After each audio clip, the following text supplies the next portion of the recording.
นำกัดน้ำเย็นในป้อเฮากินยาวเลยมันมีพรดีต่อตัวซึ่งในมังก็ติไกว่าป้อเฮากินน้ำในเฮาใครอยู่นะอำพัดกินยาก็เพราะว่ากินในกูต้องเกินนะคะว่าเนาะเดี๋ยวก็มีจังนะคะมันได้มาทำทำกันค่ะเนาะพรหรือมันมีหนังหืนเลยเนาะเพราะว่าเฮาเลยกินน้ำกัดน้ำเย็นในมันจอยเลยผายผิวเนื้อผิวหนังเฮาอยู่80%นะคะเนาะผายปอดข้อที่2เลยเป็นปอดค่ะนะจอยเลยผายป้าอยู่ดีเฮ็ดทางปอดเฮาเฮ็ดนาทีของมันเลยหรืออยู่90%นะคะข้อที่3มันเฮ็ดให้เอ็นแห้งปลาเฮาใหญ่อยู่75%นะคะนะข้อที่4ก็ได้เป็นปอดได้เป็นลำไส้นะคะนะได้เป็นลำไส้ค่ะจอยให้จอยให้เฮ็ดอาหารอิดมันอาหารในไส้เฮาที่ในหุงเขาเฮาไหลลีอยู่แต่ว่านะคะนะอันเป็นน้ำกัดน้ำดินนะคะนะข้อที่5จอยผายออกเฮาเฮ็ดให้ออกเฮาเฮ็ดการได้ลีอยู่วนได้ลีแล้วก็ตั้งวนลีแล้วก็เฮ็ดการได้ลีอยู่75%นะคะนะข้อที่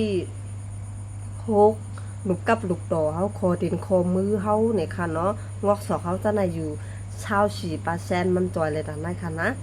ข้อที่7นะคะนะเลือดเฮ็ดให้เลือดเฮาไหลเวียนได้ดีเฮ็ดให้เลือดเฮากว่าง่ายไปลมเฮ็ดให้เลือดเฮามีปัญหากามง่ายแล้วก็มีปัญหานะคะเนาะอยู่80%ตัวเลยพายเลือดเฮา80%นะคะนะข้อที่8ตัวโฮงเขาเฮาค่ะโฮงเขาเฮาในเฮ็ดให้อิดปันอาหารอันเฮากินลงกว่าได้แล้วก็จอยภายป้าอยู่ลีมันจอยล่างปันหล่อมเหลี่ยมงามจังได๋ได้ว่านะคะนะนำกัดน้ำเย็นในน้ำจืนใช้ในมันจอยไรภายป้าอยู่ดี8รองในค่ะเอากูก็ค่ะพอดีว่ากูกินน้ำกูเลยกินน้ำเพราะว่ากินน้ำกูเป็นจังได๋จะไปวนนะคะนะปรุงมันมาในกลางไหนแล้วก็กลางค่ำเนาะกลางวันในค่ะนะกูก็ค่ะนะเพราะว่าเขาเคยกินมันมาในเนาะเขาโกดีเฮ็ดให้ภายป้าอยู่ดีเขาเข้มได้ค่ะกูก็ค่ะนะ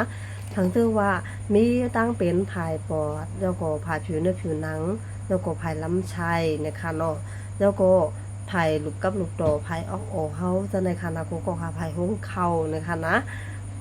แล้วก็ภายอินเฮียงคำตัวเฮายุบย่ำในซึ่งตัวไหนที่เป็นทางเช่านะคะออกกูก็ค่ะนะเอาทางเช่าตัวไหนกว่ากินค่ะกินโลเป็นน้ำอุ่นนั่นเนี่ยมันตัวอะไร